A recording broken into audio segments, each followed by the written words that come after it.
तो यारो आज हम लोग पढ़ेंगे money and credit chapter. Money, हाँ मनी, इसके पीछे सब पागल हैं। अच्छा चलो मैं तुम्हें एक एग्जांपल देता हूँ। जैसे अगर तुम्हारे घर में एक गेस्ट आते हैं और तुमसे अपना पूरा पूरा सेवा कराते हैं और जाते समय पूरा का पूरा पैसा तुम्हारे छोटे भाई या बहन को मिल जाता है, तो यारो तुम्हारे फीलिंग को सिर्फ मैं ही समझ सकता हूँ। चलो कुछ ज़्यादा ही सीरियस बातें हो गई। अभी हम लोग अपना चैप्टर शुरू करते हैं, मनी एंड क्रेडिट। और जो तुम सोच रहे होगे कि ये मैंने शुरू में क्या बकवास की थी, तो यारो मैंने ये सब व्यू के लिए किया था। पढ़ाई का नाम सुन के किसी को नहीं आना है, पैसा का नाम सुनते ही सब दौड़े चले आते हैं। चलो अब हम अपने फेवरेट चीज़ की बात करते हैं, जो कि है पैसा।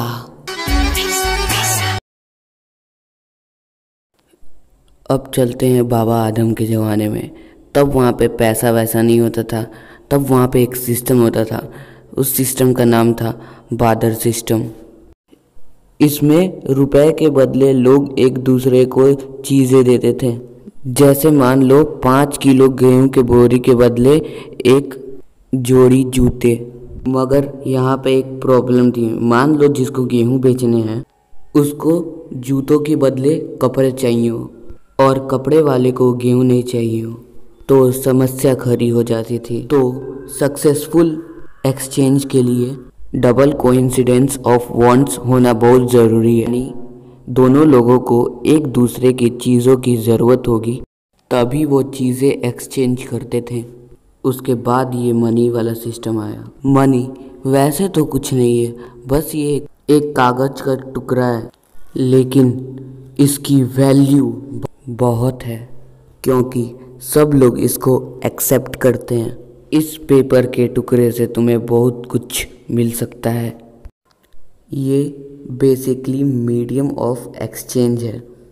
और यारो इससे डबल कोइंसिडेंस ऑफ वांट्स की जो प्रॉब्लम होती थी वो भी सॉल्व हो जाती है।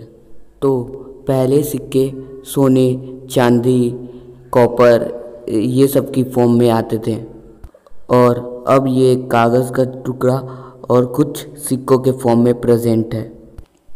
अब तुम सोच रहे होगे कि ये लोग पागल हैं क्या जो एक सिर्फ कागज़ के टुकड़े को ले लेते हैं।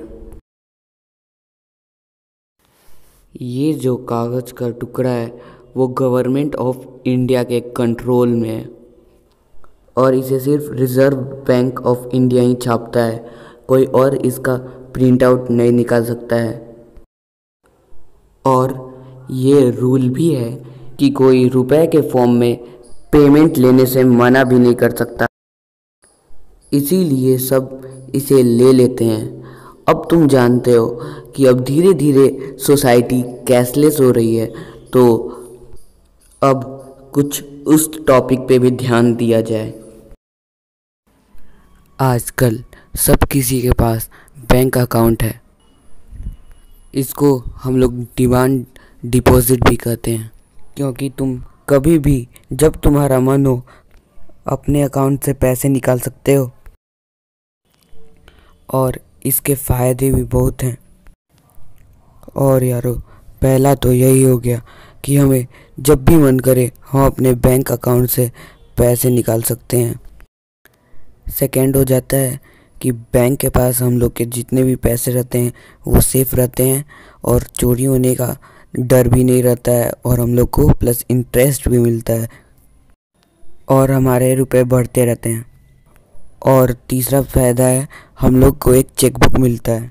जब हम लोग बैंक अकाउंट खोलते हैं तो हमें चेक मिलता है, उससे हम लोग किसी भी आदमी को पैसे ट्रांसफ़र कर सकते हैं अपने अकाउंट से दूसरे के अकाउंट में। और ये ज़्यादातर बड़ी पेमेंट में यूज़ होता है क्योंकि मान लो अगर तुम्हें 50,000 रुपये किसी को देने हो तो कैश में दोगे तो बहुत ही परेशानी होगी। इससे अच्छा तो यही है ना कि एक चेक काट कर दे दो, सारी प्रॉब्लम सॉल्व हो जाएगी। अरे हाँ, याद आया, बैंक अकाउंट से याद आया। अभी मुझे चेक करना है कि मेरे गुल्लक में कितने चिल्लर जमा हुए।